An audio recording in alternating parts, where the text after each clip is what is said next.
Hi everybody. Okay, have a quick review about this textbook. Okay.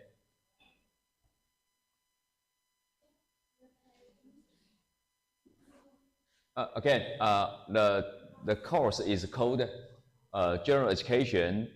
We want to know something about the food and nutrition. That's my assignment for you about a presentation. Is any topic related to the food science and nutrition are okay. Pick up the topic you like, no matter the business model of nutrition or business model about vitamins, of safety, food innovation, anything like this. You can pick up any topic you like. So don't worry. And some students gave me their presentation slides. I just glanced of them. They are okay. And my suggestion is the first page about the topic, your name, your student number, and the last page is about thank you for your attention, something like this. No more than 3 minutes. It's very short. And I think it's a good chance to practice this kind of presentation. But personally, I have no idea in your countries, but in Taiwan, many students, we are lacking that kind of training. And in our language, when we say doing something is so easy, we describe this kind of situation as, oh, he or she doing this like drinking water, very easy. Okay, I use this similar situation to describe this task. To present for some students, they are really easy, but for Taiwanese students, it's a big problem. I'm not kidding, it's a big problem because in the past, our education, we overemphasized on paper test questions. It's not good, it's not enough. And so I think it's a good chance for me to understand your culture, how to present this kind of, and that's one thing. The other is I encourage you to use open source software to establish your slides. Again, why open source? Look at here. It's bilingual. Okay. We plan to publish this book about maybe the first season next year, because I have postponed the publication date because for my personal reasons. Okay. And here, the third openly licensed book of food and nutrition in Taiwan. And here, okay, open access, and how about that? Okay. Actually, what does it open access? It means everyone can access or can read, can download it for free, and the person even can spread to redistribute the book, the PDF file, legally. For example, if I have textbook, I can legally copy 1 or 3 or few pages from the textbook. It's legal because there is a term called a fair use. But for the open textbook, because the authors already released the kind of restrictions on copyright law. For example, originally we translated this from the New Zealand Food Safety, New Zealand government, and they announced their information released under Creative Commons. Only one restriction, that is by. By, it means any user when using those information, he or she need to cite the author is from New Zealand Food Safety.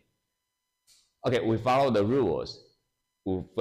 And last week, several weeks ago, I asked the question, can you sell the original information from New Zealand about the food recall or simulated recall for commercial purpose legally?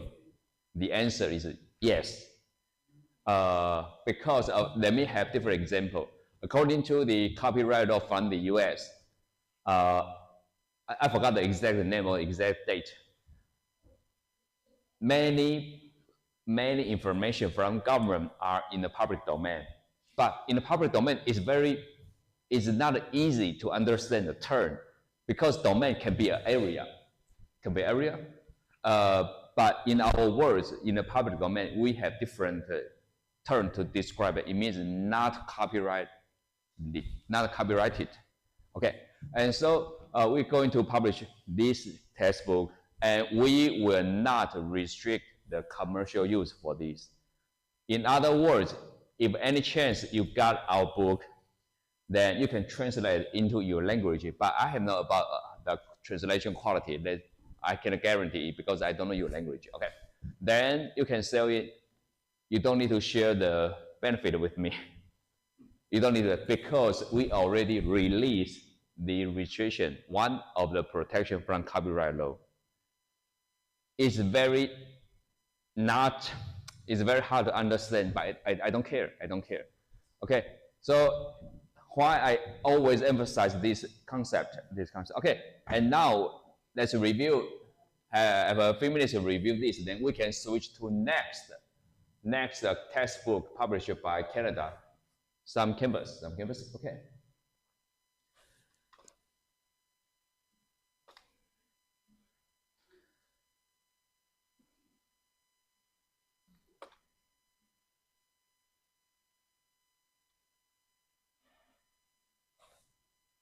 Okay. Previously, we introduced the concept about excuse me, for the recall. It means something happened. Maybe not good, maybe horrible thing happened. Then the food business need to withdraw or recall their products. And this, the New Zealand Food Safety, they created a guideline.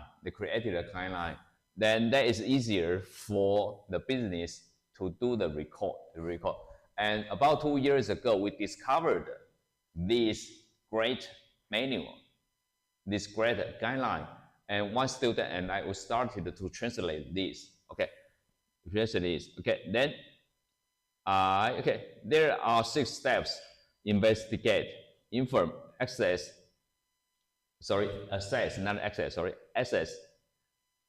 check, communicate, and adopt. 6 steps.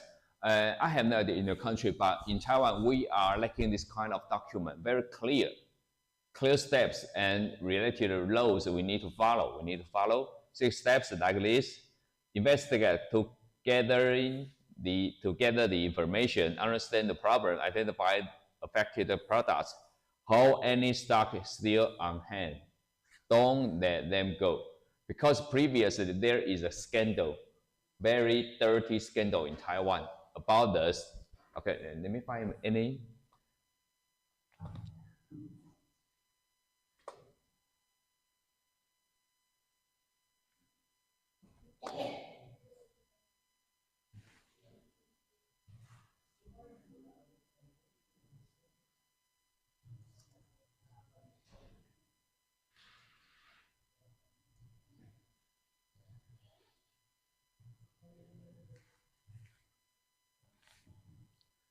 Okay, and in short words, some businessmen, they know their materials has been examined, has been tested for the positive reaction for the certain dye is a illegal dye in food. That is illegal, but the businessmen still sell their product with the kind of illegal materials. And it happened last early this year, maybe February, and last month, November, it happened again. So I call it scandal. It's really not honest things happen in Taiwan. It's shame on us, shame on Taiwanese. Okay. And for that, they need to recall their product. Okay. Here and info, tell your verifier, assess, and check, and communicate, and audit, And if you can remember those 6 steps, then you will know, okay, the similar step happened to the simulated record guideline. Okay, let me show you.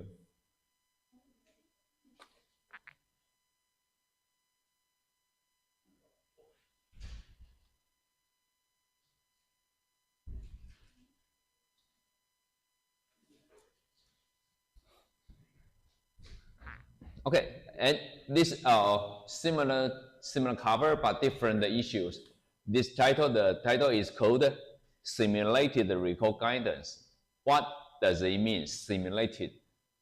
Last, the record guidance is something already happened. Then the business need to record the product. Okay, then here simulated, it means it's not real. It's a mark. It's a mark. It's a practice. It's practice.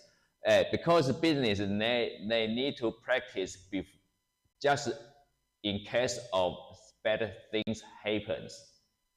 Okay, they need to practice it. Okay, then the guideline is about simulated record, and the focus on this simulator is about how to create some bad scenarios. Let me show you here. Okay, and the purpose of the simulated record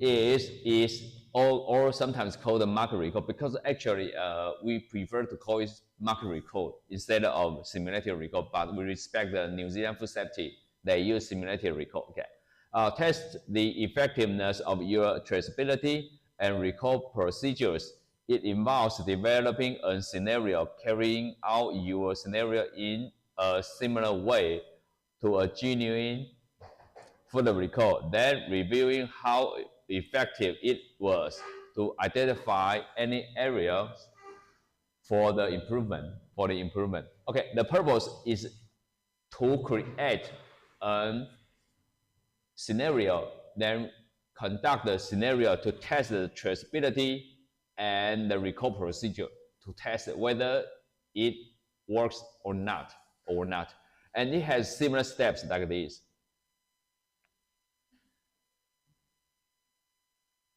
Step 1, create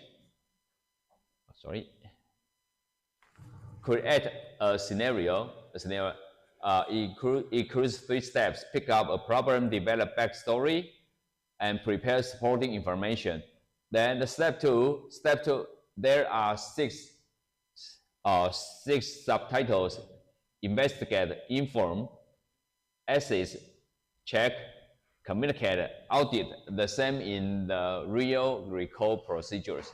So very similar. They are very similar. Okay.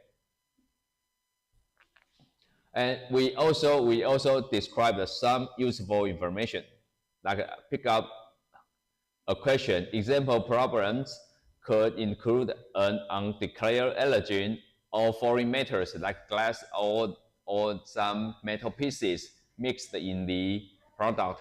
A microbial hazard like Listeria monocytogenes and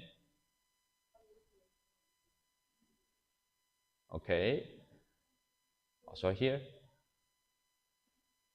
the scientific name should be in italic. Okay.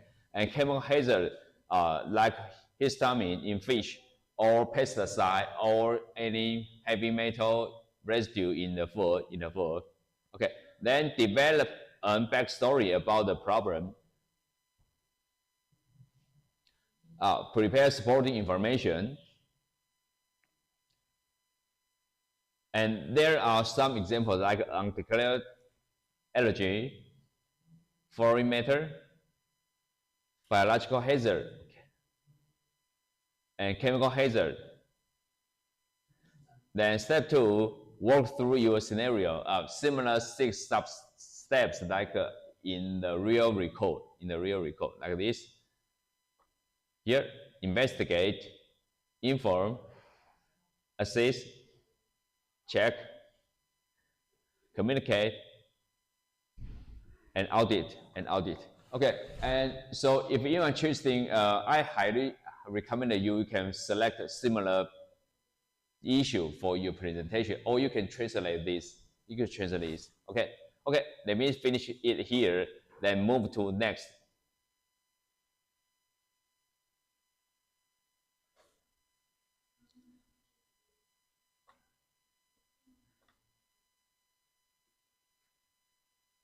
Okay, and here I want to introduce the textbook here: food safety, sanitation, and personal hygiene.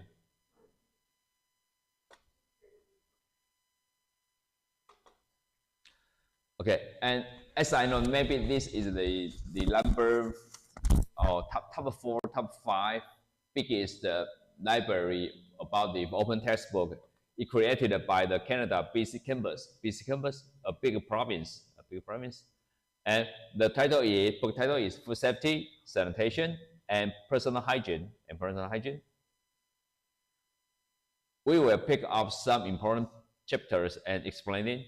You can download that as EPUB. EPUB is the electronic book, digital PDF, print PDF, XHTML, or Pressbook XML, like this. And the content: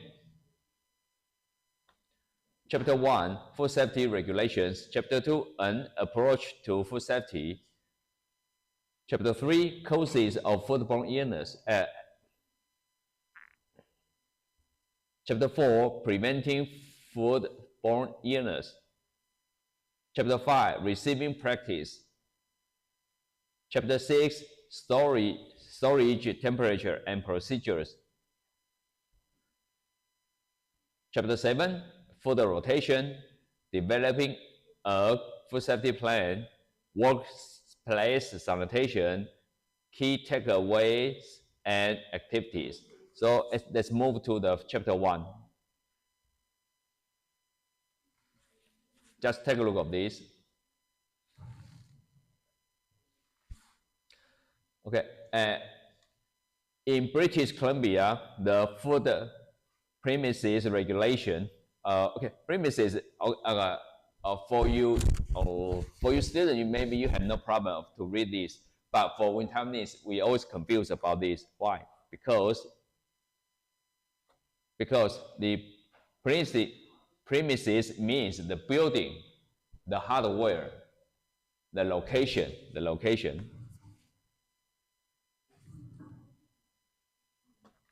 Okay. And in British Columbia, the regulations about every operator of the food service establishment must hold a certificate issued by a health officer for the successful completion of food handler training program known as Food Safe or its equivalent. Again, every operator. How does it mean operator? Generally, in our language, operator is a worker, it's an employee, it's a worker, it's a staff, But actually, operator here, it means the business owner. We call it the boss. Okay. The operator, every operator of a food service establishment must hold a certificate issued by a health office. Okay. Then every operator for a food service establishment must ensure that while the operator is absent from the food service establishment, and at least one employee present in the establishment holds the certificate referred to in subsection. And this, as I know, this one is an important concept because everyone has his own job and his own job opportunity, responsibility. And here, if the operator is not in the location and not in the building, then at least one employee present in the establishment holds the certificate referred to the subsection. It's important. Okay, then although food safety certification is only required for one person per shift. What does it mean, shift? Shift is not easy for Taiwanese because shift is a key on the keyboard, on the computer keyboard. No, shift. For example, there are 24 hours.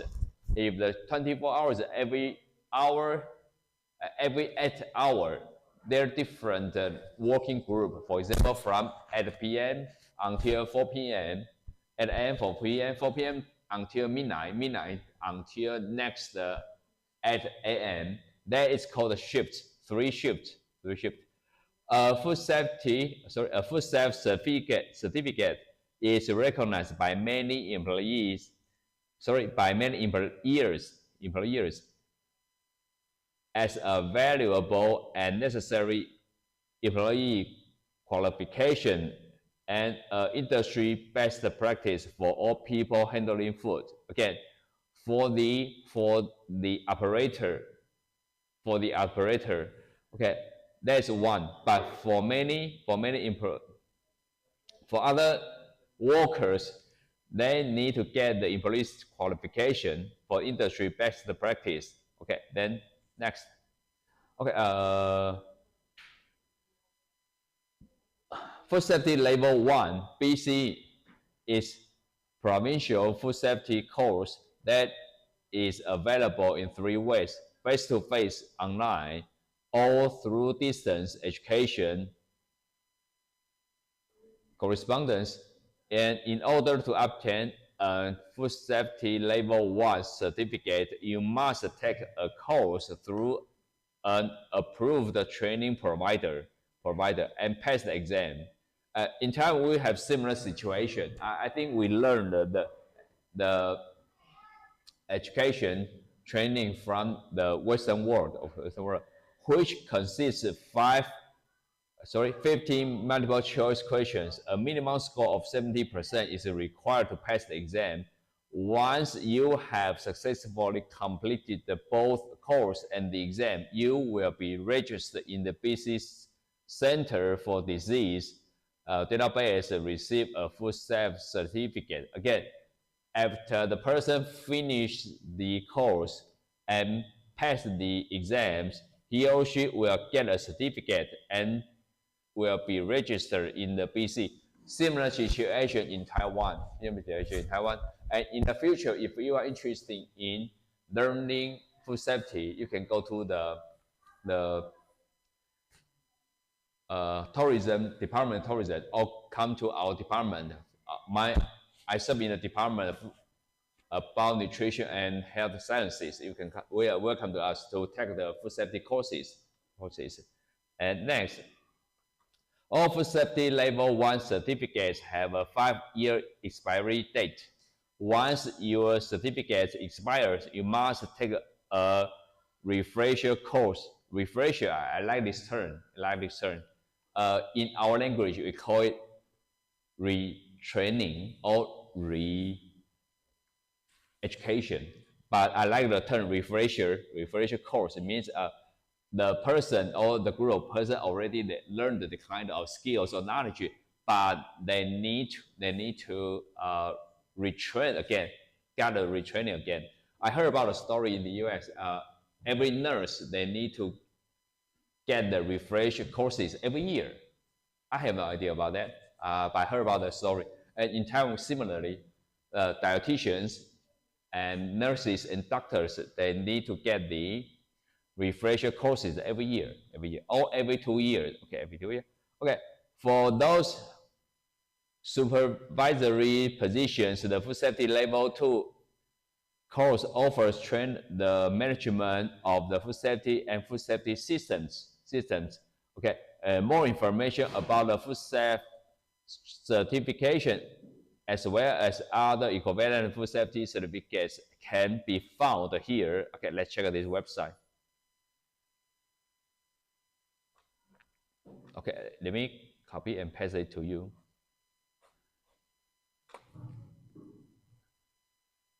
Okay, 1 minute, please.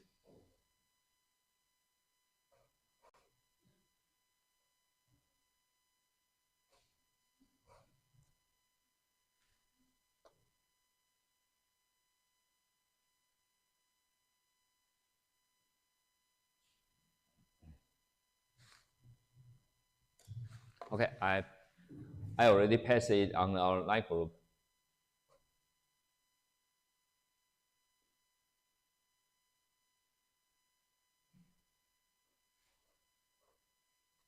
Okay, take a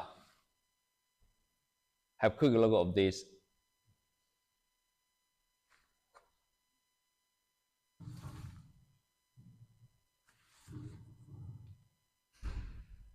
Okay, first step, level 1 for general workers, employees. Then the second one for the the company leader or the operator. Okay, like this. And here the first step, level 1 refresher. Let's check this.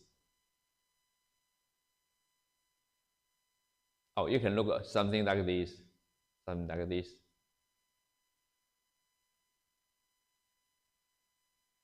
Okay, let me finish here. Okay, before I switch to next page, can you guess what copyright the Canada government is using now? Undoubtedly, in US government, copyright says all contents are in the public domain. In other words, not copyrighted. But how about Canada government? Another case about the British. In UK, their government, for example, the Food Standard Agency, the largest competence authority in UK. They said their information on website is under Crown license. Crown license is a kind of open license, and they also encourage users to use their contents for commercial purpose. Okay, let me stop here then.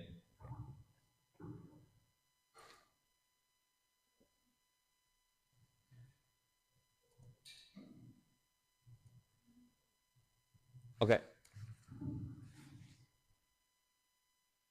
like this one. Okay, Food Standards Agency, that is for the UK, but for the other, it's a little complicated for us, but maybe you already know that there are 3 major parts: North Ireland, Wales, and Scotland, and England, the major parts, and it contains maybe 90% of the population. About Scotland, it has different, it's called the Food Standard Agency, Scotland, different way. Okay, let's check this. Here is a guideline. Actually, 2 years ago, one student and I will study to translate this. Okay, and my issue here, what the copyright of this? What's the copyright of this?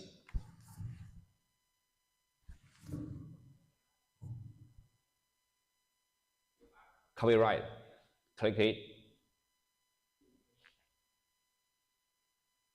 Okay, open government license. You may use and reuse the information featured on this website, not including logos or images, free of charge in any format or medium. Under the term of open government license, we encourage users to establish hypertext link to this website. Is it okay? Okay, then take a look at the open government license. It's called Crown license.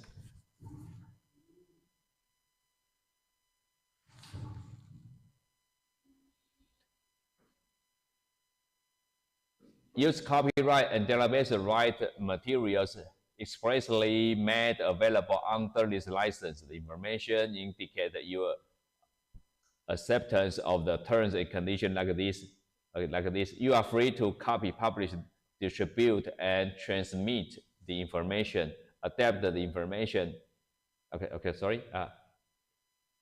Exploit the information commercially and non-commercially, for example, combining it with other information or including your own products or adaptation.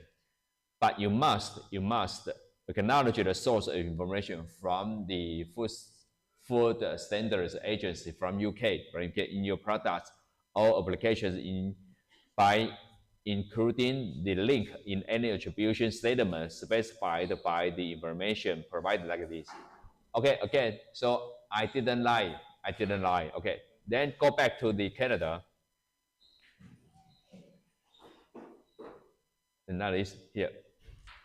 From the website, we know that is that. Okay, as I know.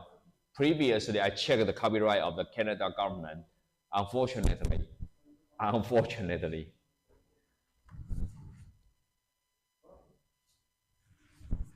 Okay, the following policy governs the operation of management of the government's main website and all website ministries and agencies reporting to the ministries, all rights reserved. What do you think about this? Why? I think from my course you can learn the concept about. Sorry.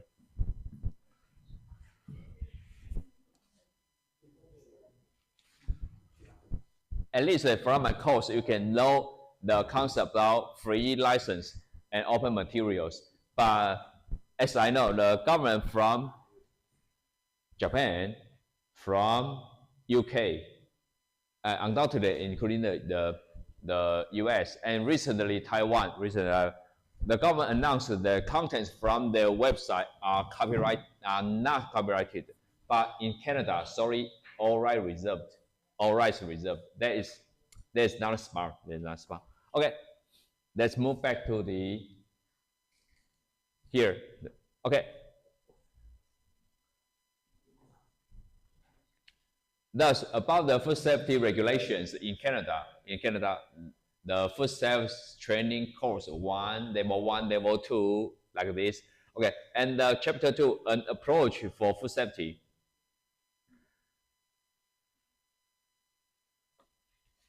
Okay, the food safety does not happen by accident. To prepare the food safety, to prepare safe food, you must follow certain steps and procedures throughout the entire food preparation process. You have to think, you have to pay attention to how you prepare food to make sure it is safe. Okay. Then here, a basic food safety plan the basic food safety uses the HACCP, HACCP, we call HACCP method. HACCP stands for H is hazard, A is for analysis, CCP for critical control point. And HACCP was originally developed by NASA, the US astronomy, the kind of organization. Okay, they'll make sure that food on their space flights were safe to eat. HACCP is not a complicated process. I cannot agree with this. HACCP is very complicated. Trust me, I'm the consultant. I'm the auditor of this system in Taiwan. It's very complicated. Okay, just means that you have to first identify the various steps you must take it when you prepare your menu items. Then look for possible source of contamination and then find a solution to control those sources. Okay, or once you find the sources, you cannot prevent the contamination. You must destroy the contamination or diminish or try to minimize the contamination. Okay, the HACCP approach. HACCP is an approach to food safety that is systematic and preventive, that is recommended by the Codex Alimentarius Commission. The United Nations International Standards Organization for the food safety. Okay, here let me have a short break. Can anyone tell me what is this? Codex Alimentarius Commission. Except the commission, the other two words may not in English. Okay, But as I know, I already translated 2 books from Codex, C-O-A-X. We call it Codex instead of Codex Alimentarius Commission. Okay, I already translated 2 books from the Codex, and I checked many words. For example, in Philippines, the Philippine government directly use the Codex, the guideline, or the practice for your national regulations. So it's very important for you. It's very important. But in Taiwan government, it's very weird because Taiwan government, they announced that they highly refer to the information from Codex, but they did a big modification. Okay, okay. I think we can take a break. Then later we can check the attendance. Okay, have 10-minute break. See you later.